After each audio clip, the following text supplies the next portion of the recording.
Force, Luke. Let go.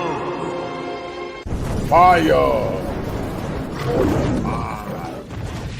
The kosher clinician.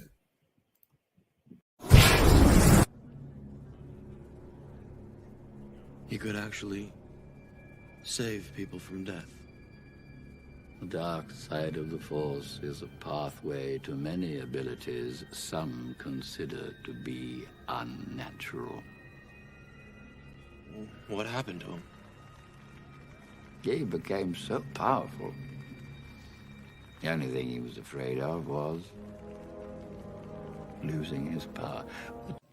It appears that anytime black men decide to come together to band against the dark side of the Force, there appears to be a setback or some type of retaliation. In the show that Kevin Samuels and the lead attorney did on yesterday as a rebuttal to April Mason, we talk about why and how April Mason became agitated by the comments made by Kevin Samuels and the lead attorney. In Star Wars, the series, the Force can be good or bad, but the gynocracy to many symbolize the imperial forces. And the imperial forces, as it relates to sometime our society and our matriarchal order that we have, when black men begin to speak out against conditions that are deleterious to their thoughts, there appears to be an awakening or a shaping as black men are more or less expected to go back in silence.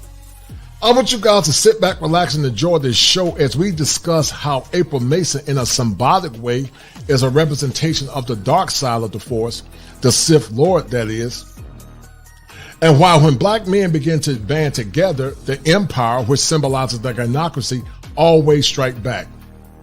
And I need you guys to remember this as we continue this series. If it ain't 7, it ain't kosher. If it ain't kosher, it ain't right. Ask yourself the question, was this symbolic of the Star Wars movie by George Lucas in that April Mason struck back at the lead attorney and Kevin Samuels? So we're going to more or less explore this movie or show, not movie, but show on today as it relates to what appears to be a clapback by April Mason and her response to Kevin Samuels. And guys, you know, we live in a society where most men feel like that they can't have a voice. Anytime there's a voice, there's some form of retaliation. And sadly, because many of our men have been raised in, homes where they didn't see masculinity, they didn't see masculine authority, many times they tend to acquiesce to the whims of the women in their lives. And listen, one of the things that many people don't understand is that men speak out not because we hate women. We just don't like the behaviors. And what you're about to see manifesting is the behavior of April Mason and her shenanigans when masculine men speak out. Then there's a retaliation because they're used to using sign language because many are deaf. So we're going to look at this show by the lead attorney, Kevin Samuels. I'm going to break it down in this classic reaction. And you guys tell me what you think based on the evidence. Hold tight. Tell me what you guys think. All right, we're about to start. It's been a very busy weekend. And but shout out to the chat. And I actually wanted to be able to grab a minute on this topic because I didn't know what you were talking about. I didn't know she had written the response. Yeah, she came at us, and none of it made sense to me. I thought when she was on there, when I talked to her initially, I thought our conversation went excellent. Now, again, and this is something that you pointed out, the chat was reacting differently, but that's because the chat had knowledge that I didn't know because I'm new to the space, right? But because I didn't know any of that backstory stuff, like I was giving, some of the stuff that she was saying, not all of it I thought was correct. But I wasn't calling her out like you were saying. I was being... And guys, that's what happens regardless on how you try to be cordial with some. And I say shout out to the good women that are trying. I salute you ladies. The ladies that are trying, salute to you. But some of the women in our society are so immature, regardless of how you present the truth, they get triggered. You can say it softly, you can say it in an aggressive manner, and because they like the intellectual acumen to be mature, they get angry. And this has led to the frustration of so many men about the behaviors of so many modern women when it comes down to getting criticism or constructive criticism about being held accountable. As you see, the lead attorney was very judicious, as he's normally very judicious in his responses. But it appears that April Mason showed her true colors like so many anytime black men demand standards and say things contrary to the norm, because many of our women have been compromised because there are many charlatans like the Derek Jacksons of the world, and sadly sometimes modern preachers that lie to our women instead of telling them the truth. And so shout out to the sisters that are beginning to listen and beginning to open their minds to the needs, desires, and wants of men. Keep listening. And super diplomatic, super neutral, having a conversation with her that I would have with anybody else, right? And in fact, before that, my initial topic of covering this, I called her an expert on black women. She's an expert. If she has been feeding herself for 10 years talking to black women, how can she not know about black women, right? And so, I was being super cordial and everything. And then she came on, we had a great conversation. And then after that, you came on and you and I talked about it. Neither one of us called her out her name. Neither one of us would call her any crazy epithets. Maybe we had some disagreements about what she was saying, but that's anybody. We were talking about what a man says. We would have some disagreements. But the way, we were. And guys, once again, those are the symptoms of a gynocentric culture. And a gynocracy is a culture that's ran by women where men can't speak. Guys, I got back from Brazil and I did not see some of the shenanigans that we see here in America. Men in other countries say what they believe in and they say what they mean. And what people don't understand is this: it causes mental distress to men when they can't say what they really feel. We know that there are some men in these spaces that are broken and they still need healing, because some men use very derogatory language. But as I said last night, we cannot equivocate or tell a man how he should heal. Ideally, should a man heal and get over his trauma, his pain? Yes. But everybody's in different stages of grief. So when you hear some men emoting, as I said last night, they could be free associating. And so many times in these spaces, men are allowed to free associate. Sometimes the language is derogatory, and I don't necessarily agree with all the language, but I understand where they're coming from, because in clinical circles, men need to emote. But a gynocracy is similar to the rebel empire or the rebel forces, when men are not allowed to speak their piece. And because of the fear of retribution, many men turn inward, which in essence can cause an explosion. And that's why these shows and these spaces are so important, to give men the opportunity to speak so that they don't turn to aggression. Keep listening. Super, super respectful. And the way she took that was amazing. I mean, just totally left. Well, there are a couple of schools of thought, and let me put on my marketing hat. For somebody who has a book dropping on the 31st,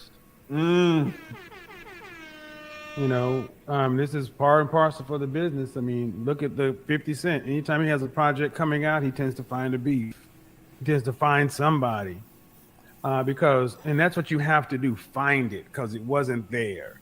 Exactly. That wasn't even a straw man. That was an invisible man argument. We sat down and talked about her points, and the level of disingenuousness and the need to reach was just like, wow. But hey, kudos. I mean, if that was her plan, if that was her thought process, to controversy, sales, attention, such and so forth, because none of it made sense. I mean, clout chasing. I mean, my channel is bigger than hers, and Jesus Christ, like your channel, that's what I was saying, like the audacity for her to say clout chasing and put you in that same sentence. And here's the caveat, guys, this alleged clout chasing. April Mason's people told her about the lead attorney, and she decided to come on to more or less add to the conversation. But you notice, when the conversation was more in favor of April Mason, there was not any consternation. But when men begin to critique April Mason based on her own shenanigans, as men see things from a masculine perspective versus a matriarchal perspective, then all of a sudden it's an issue. Remember, as the lead attorney said, using king logic and precision, his space is big, his channel is bigger than hers. And so is Kevin Samuels. He's in a totally different stratosphere. So how can or how could the lead attorney be getting clout from a smaller content creator? And see, guys, those are the mental distortions that so many of our society or some of our women have because they are deaf. They deny the evidence. They become enraged when you present them with the evidence. They argue to ad hominem attacks, and they fight or flee when you present the evidence to them. And that's a thinking error which is predicated in mental illness. I believe that April Mason has a lot of unconscious pathologies as it relates to her projecting some of her pain towards black men. I believe a lot of our women have unconscious pathologies because of pain and hurt. And sadly, some of our men have unconscious pathologies as they project their anger and hurt. And so until they all successively do the shallow work to more or less reduce those stigmas and those unconscious pathologies, they will continue in a circle of pain and hurt, which in essence they'll never heal. You have to uncover so that you can recover to become the best version of yourself. But when the empire strikes back, as it's symbolic of the gynocracy, men continue in this cesspool of pain. Keep listening. Right? It makes put you in the same post. It makes no sense at all. Well, but the fact, I mean, I was, people find a reason to put my name and stuff because it makes algorithms move at this point. So, I mean, it's smart. But I want to get to where the men are coming from on this. And I think this is one of the things as content creators, especially being a newer content creator. I think one of the reasons black men respond in some of the ways we do is because it's been a long time since black men have had anybody to advocate for them. Correct. Right. Real and that's what I was talking about, guys. It's been a long time. Hold tight. It's been a long time since black men have had anyone to advocate for them or speak on their behalf. And what you're seeing now is as an implosion. You begin to see black men act out sometime in an unsavory way. That's why I said you can't tell people how to process their pain. You can't tell people how long they should be in their predicament. As I said earlier, ideally, we should all uncover to recover so that we can heal. But when you've dealt with over 50 years of aggression and 50 years of disrespect, where we accost all black men for the percentage of those that have hurt some of our women, these men are angry and they're frustrated. And some are going through the stages of grief, which is anger. So until they get the work that's necessary, if you don't like what men are saying in men's spaces, just stay out of it. Because some of the things that these men are going to say, because they are emoting, it's not going to be calming. You know, some will say these men are emotional. Well, they're not necessarily emotional, but they are emoting. And because they are emoting based on the approximation to the trigger that impacted them in the past. So hold tight, guys. I got this thing to skip. Hold tight. Let me put on my marketing hat. For somebody, it makes no sense at all. Betas and all this kind of stuff. It's like, well, where'd this shit come from? Cordial and everything. And then she came on. We had a great conversation. And then after that, you came on and you and I talked about it. Neither one of us called her out her name. Neither one of us would call her any crazy epithets. Maybe we had some disagreements about what she was saying, but that's anybody. If we were talking about what a man says, we would have some disagreements. But the way, you know, we were super, super respectful. And the way she took that was amazing. I mean, this is different, you know, kind of like even when I sat down with Brittany Renner, Deion Sanders had her up at Jackson State. Hold up, guys. It makes no sense at all. Forgive me for this. Well, but the fact, I mean, I was, people find a reason to put my name and stuff because I had to go back to it, guys. It makes algorithms move at this point. So, I mean, it's smart. But I want to get to where the men are coming from on this. And I think this is one of the things as content creators, especially being a newer content creator. I think one of the reasons black men respond in some of the ways we do is because it's been a long time since black men have had anybody to advocate for them. Correct. And the fear is always that you're going to sell out. You're gonna sell out. Something's gonna happen. The other shoe gonna drop. You're gonna get the bag. Yes. And you know, the fear is all you need is enough money, the right deal, or the right woman, and you'll change up everything. And I think, but because that's been the experience. But this is different. You know, kind of like even when I sat down with Brittany Renner. And guys, that's always has been the consternation that many men, when they allow women to our spaces, will either sell out or they're one seductive woman away from compromise. Some say one fellatio from being back on the plantation. To the men that are not used to sex, perhaps, but I'm not mesmerized by that. That, you know, I know game when I see it. And it's going to take a hell of a woman for me to compromise my love for the brotherhood. And that's why men are beginning to band together as one. Listen, there are brothers in these spaces that I don't agree with 100%. I'm going to say it again. I do not agree 100% with some of the things that some of these brothers stand for. They have some great points, and they have some points that make me question them. But however, that's not the point. The point is, when I started the Manhood Chronicles, I say as men, we may not agree on all things or ideologies, but we come together as allies of a common cause only to dissipate once the crisis is over. My channel was started on the Manhood Chronicles, men telling their stories through what's called a group catharsis. And a catharsis is one of the 8 stages of group therapy. And so what Kevin is saying is correct. Now, there are some that have consternation with Kevin Samuels, and look, it is what it is. He has some very good points, but I'm not here to castigate the brother. I'm just saying he's making some excellent points. And so when men band together, we work together as a team, and we set aside our petty differences for the greater good of the brotherhood. Because in unity, there is strength, but the ego can be deleterious to the functioning of that group. Keep listening. Deion Sanders had her up at Jackson State. He did it for the benefit of the guys. No matter what her purpose was, it was his purpose. Exactly. It's just like when you sat down with her in April, you had your purpose. I had my purpose. Her purpose is whatever it is. But you know, if it's a business move, you've alienated potential allies unnecessarily.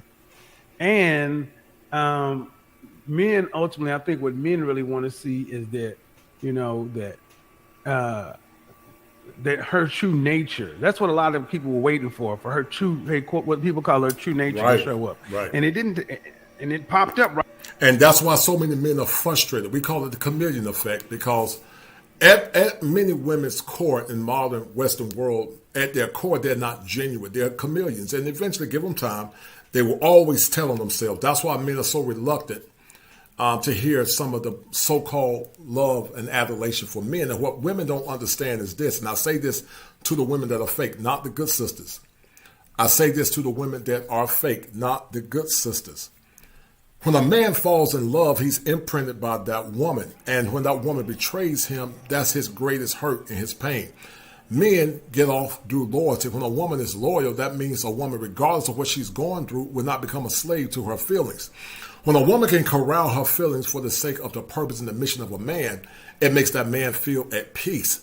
But many men see modern women as what they are, opportunists. When men begin to explore their options outside other countries, many become upset because they don't see that man as a human being. They see that man as a utility to get them to the next level because they feel like their expiration date has expired. And, you know, they know the chance of them getting married is slim to none. Now, if it's not you, then don't shoot the messenger or the message. So keep listening, guys. Right on time. Because let me go back. Before 2 years ago, before this whole thing with her cousin, I had never really heard of April Mason saying anything particularly harsh about men. But one incident happened, and then all of a sudden, black men became males and betas and all this kind of stuff. It's like, well, where'd this shit come from? Right. So it's like, all right, well, you know, that train ain't never late. So I think what it is she is who she is. She is who she is. And it's been on full display. It maybe it's worked for her for so long, but here's the thing: if you're going to try to transition to working with men, that ain't gonna work. Because men don't buy that bullshit. Men will sit there and tolerate a lot and listen and cope, but before they give their money up, not wholesale. Most people and most businesses can shoot a video like this. You'd agree, right? But what they can't do is... You're exactly right. Especially black men, we vet. That's the thing, right? I mean, because when I pulled her up, the chat was going crazy. Like the chat knew. Even the black women were like, "Hey, man, there's this issue about." And guys, I always sensed that April Mason was speaking truth mixed with error, which is typical of so many. Remember, a half truth is more dangerous than a whole lie. And April Mason, like so many, is personification of half truths, which make you think that she's saying just enough. At one time, I advocated for April, but I did it with great trepidation because I always felt that April was a chameleon or a transformer with an agenda. And that's why so many men are so demonstrative in these spaces. And so masculine men see through BS. We do see through it, and we will call it out. And the problem is so many women are not used to masculine men. They're used to men that pander and tell them what they want to hear. Those are the more weaker men, but also the men that are very wicked that lie to them because they have one motive and objective is to get money and sex. True love tells a person the truth. The gospel says speak the truth in love. And that's what I try to do because I care. But unfortunately, when it comes down to many women, they will prefer a lie than the truth. Keep listening. Women entering this space now, and whether they're chameleons and this or that, because there are some strong content creators who are women who are absolutely doing their thing, like Pink Book Lessons, right? But then, maybe there are other people who come in and there's like, yeah, it's just kind of like a cash grab. And to me, when I saw April Mason just dogging out the quote unquote majority of black women, I was like, oh my goodness, she absolutely seems like an ally to this space. I mean, she was going harder on black women than a lot of black men go on black women over here. So it seemed like, okay, she's seeing some of the same stuff that we're seeing. And then when she gets over here and comes up on the channel and on the panel and all this, then she absolutely turns it around after she comes up, and then is gonna ostracize. And guys, that's what many of them do. That's why so many men are against marriage or don't trust it, because many women will change up once they get that ring. And I would challenge many men before they decide to give a woman their last name. If you don't believe in the American system of marriage, make her sign a prenup. Make her sign a prenuptial agreement that if she decides to leave, she gets nothing. Or a non-state binding marriage contract. If she really wants to be married, she will adhere to your expectations as a man. You have too much guys that give up as men to be caught up in shenanigans, which in essence can lead to mental health. So many men in my practice or in therapy are going through mental health pathologies because they lost everything because of a bad divorce, paternity fraud, or they found out the woman that they thought was genuine was not. That's why I get so damn angry when some say, oh, just get over it, move on and heal and sing damn kumbaya. Most women don't understand how men think. Men by nature are very loyal. And they're at their best when the women in their corner are very loyal too. And guys, that's what happens when men begin to speak. The chameleons that come in these spaces either get mad, they unsubscribe, or they stop supporting you, and that's fine. But I'm going to say shout out to the genuine sisters that have a good heart and they want to see them. They want to see brothers win, and they want to see black families win. Shout out to those sisters. But the chameleons always show themselves. And it's unfortunate because black men, when they're in love, are some of the most loyal people. And men in general in love are some of the most loyal people in the world. Keep listening. And attack the same people that accepted her in. And so it's like, I don't know what, I mean, from a marketing standpoint, I mean, it's almost like a talented 10th kind of argument. Like, I don't mind alienating this amount of women because these are the ones that are that I'm targeting to. And then you're going to say you alienate a large amount of black men. And see, if that's what you're going for, cool. But I don't think it's very sound. but but it's out there now, and you got to rock with it. See, one of the things about YouTube that's different than I've spent all weekend on a movie set. I mean, on a set, and the difference between being in athletics, entertainment, or music on the creative side versus going from this side to that side is we've had to come up the slower way, the process way of business. On that side, it's a lot about playing a part. You know, it's not uncommon for people to play parts on the movie theater, on the movie screen, and live completely different lives. Keanu Reeves is a great example of this. Yes. Completely different. But YouTube is not. It's built around a person. And the one thing that will screw you up in this business is inauthenticity. You cannot be inauthentic. You got to be authentically who you are. Whatever your views are, you got to be that. Because sooner or later, especially with live streaming, if you're not who you say you are, it's gonna come out. So if that's authentically who she is, rock with it and then let the chips fall where they may. Yes, and we'll see. You know, kind of what her next moves are, because to ostracize the majority of Black women, and now you're over here talking shit about the number one man in this space, a man with 1 million subscribers and 1 million followers. Like, where are you gonna go? Right? Well, it's far bigger than me.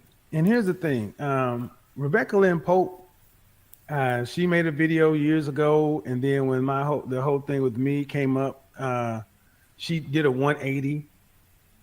It used to be the play. It used to be the play to where you could say, you know, just throw Black men under the bus. What's the next move? There ain't one. I mean, she's who she is, and the people going to rock with her. This space is not a dumb space. Correct. And it is, and the people who have made it through have the scars to prove it. Nice. You don't just get in here just because you got a nice suit or a nice butt. You gotta prove your worth. Tired of cold calling? Introducing Lucia, the easiest, most accurate. So, you know, I think this ain't gonna even be a story in the next couple of weeks. I mean, why? I mean, because at the end of the day, what are you really delivering? At the end of the day, if you really believe this dope chick, you know, be 40 plus year old woman, and you got all these options, and it's okay. That's who does that? Come on, Lee. Nice. I know I'm out here dating. I don't see many women who have those kind of options like that. And yes, and that's what I've said in the early that Tuesday when I did the show, the unconscious pathologies of April Mason. Listen, women, men do not care about your money. I'm going to say it again. Masculine Black men or masculine white men or masculine whatever men do not care about your money. Your money means nothing to us as it relates to sexual market value or sexual market demands. We don't care about your money. What we care about is, are you a chaste woman? Are you fit? Are you kind? Are you cooperative? Are you ready to serve as it relates to the mission of the legacy of the family? Can you be an inspiration? That's all men care about. Because men, we will date down with a woman with less status on the social level if she's feminine, attractive, curvaceous, fertile, spiritual, a woman that loves God, and a woman that's dedicated to putting her feelings aside for the sake of family and legacy. That's what men like. And that's why I advocate for Black men and all men, if they can't find the woman of their dreams in America, then to travel abroad. Travel abroad and see or go to countries where women love, honor, and respect them. Keep listening. If that's ultimately what you're selling to women, or if that's the product you're marketing, kudos, but it's not going to be massively purchased. So. Correct. I absolutely agree. And, you know, this will go away until maybe her next book comes out or her next course comes out, right? But the thing is, you made a comment that the manosphere is evolving. And the thing is, it's evolving to be more inclusive. Yes. But but it's going in a good direction. You know, Yes. one of the things I made sure that even when I start talking about this high value man stuff, I'm from blue collar, Midwestern people, and you don't alienate your base. And I don't know what the play is, and that's more important. We don't have to know the play. Bottom line is, men want to know that you are still got your that you on their side, and that you're not going to switch up because of an opportunity came along. You may sit down and take a meeting. They may not understand the diplomacy or whatever, but as long as they understand that you the spook that sat by the door wherever you went, more than likely than not, they'll give you the benefit of the doubt, especially once you're in. Once you're in, because let's be honest, you and I could probably go places and do things that other guys couldn't or would not want to. Right. And then go eat a 2-piece and a biscuit out in the parking lot and have a good goddamn time. Exactly right. That's who we do. That's who we are. No, you're exactly right. People get in here, man. I just wanted to jump in here real quick. Thank you so much. You know, you are always welcome. It is a blessing and an honor to have someone like you, to have you, specifically you, on this platform. I'm super blessed, especially being so small. So it really speaks so highly to you as well, because a lot of times once you get to a certain level, you kind of forget about the little people, right? And you are at the highest level. And guys, that's what I vowed to do as I continue my ascension. And I want you guys to call me out if I ever change. I want you guys to hold me accountable. I don't give a damn how big I get as a YouTube content creator. I plan and I will strive to always remain loyal to the smaller content creators. I'm very loyal by nature. And so whether I got 10,000, 100,000, whatever, my mission will always be to reach out. And if it appears that I'm not reaching out, it's because I'm busy. But remember this, I'm very loyal. And you know, ego sometimes can get in the way as people continue to grow in their ascension. But I'm loyal to the process. I'm loyal to using clinical concepts to inspire Black men and all men reach their fullest potential, because, as I said in the past, that a broken man is a hopeless man, and a hopeless man is a very dangerous man. And guys, you're seeing firsthand when this is what happens when the empire strikes back. Kevin's about to sign off, and I'm going to finish this critique, and we will end this stream. So you got it, guys. Hold tight. Let me click on the link. Hold tight. Hold tight. And so, guys, you saw it. You saw it firsthand. You saw a portion of the empire striking back. I saw it live from my brother El Guapo when he did his show. And then the lead attorney finished it, or more or less cleared it off, him and Kevin Samuels.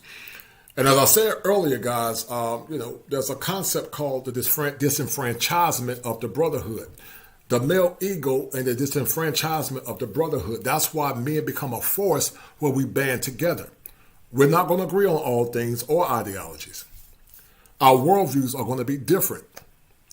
But we can come together to collaborate to help men deal with the pain that they have. And that's why I decided to do the Manhood Chronicles and the Kosher Clinician, because what I'm doing is from a clinical perspective. I am a licensed clinical perspective with a background in law enforcement and also a background in education. That's why I use art and science as a coalescing to bring to you the clarity of the human condition and also the pain and the struggles that many Black men go through. And as Jesus said, he was a teacher and he used parables or stories to tell men about the mysteries of the kingdom of heaven in this Sunday edition.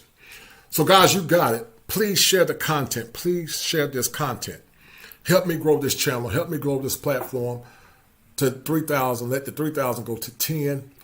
And to the women that are listening, I love you guys. My mission is to empower men. If you feel like some of the things that I say is not conducive to your psyche, please remove yourself from a male space, because these men are emoting. If you don't understand a man, you need to listen and learn, because you will learn something, but you need to be genuine, because men hate chameleons. They hate fake women. All right. So we're about to end this show on this Sunday edition. Thank you guys. Thank you all guys for the support. To the ones that don't have any donations from the past, please share the content. Sharing this content with at least 5 to 10 to 20 people is money, in my opinion. And I've been helping a lot of people behind the scenes with non-diagnostic consultations. A lot of brothers are being inspired and helped. If you need help, male or female, come see me at kosherclinician@gmail.com. That's kosherclinician@gmail.com. I told you guys that there are 7 steps that a man must go through in order to become an optimized male. And understanding female psychology and how it impacts the mental and the physical health of a man is paramount to the functioning of a man, community, and also society. And I need you guys to remember this, as I said earlier, as I am the kosher clinician. If it ain't 7, it ain't kosher. If it ain't kosher, it ain't right. Enjoy your Sunday, share this content, and let's keep this train moving. Be well.